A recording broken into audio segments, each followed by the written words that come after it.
Megastar ప్రతిష్టాత్మక 150వ చిత్రం ఈ నెల 11న ప్రపంచవ్యాప్తంగా భారీ ఎత్తున విడుదల కానుంది.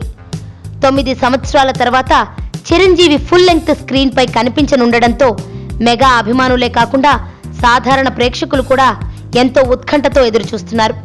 ఈ సినిమాకు దర్శకుడు వివి వినాయక్ కాగా నిర్మాత రామ్ చరణ్. ప్రముఖ సంగీత దర్శకుడు రాక్ స్టార్ దేవిశ్రీ ప్రసాద్ సంగీతం అందిస్తున్నారు. చిరంజీవి సరసన కాజల్ అగర్వాల్ హీరోయిన్ గా నటిస్తున్నారు. ఇదిలా ఉండగా చిరంజీవి తర్వాతి సినిమా బోయపాటి శ్రీను దర్శకత్వంలో ఉంటుందని వార్తలు వెలువడుతున్నాయి.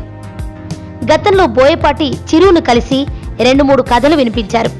ఆ కథలు నచ్చడంతో చిరంజీవి బోయపాటికి ఛాన్స్ ఇవ్వనున్నట్టు తెలుస్తోంది. తాజాగా చిరంజీవి 151వ సినిమా కూడా తానే నిర్మిస్తానని రామ్ చరణ్ వెల్లడించిన విషయం విదితమే. ప్రస్తుతం బోయపాటి శ్రీను బెల్లంకొండ శ్రీనివాస్ హీరోగా ఒక సినిమా చేస్తున్నారు. ఆ సినిమా తర్వాత మెగాస్టార్ చిరంజీవి బోయపాటి కాంబినేషన్లో సినిమా పట్టాలెక్కవచ్చని తెలుస్తోంది.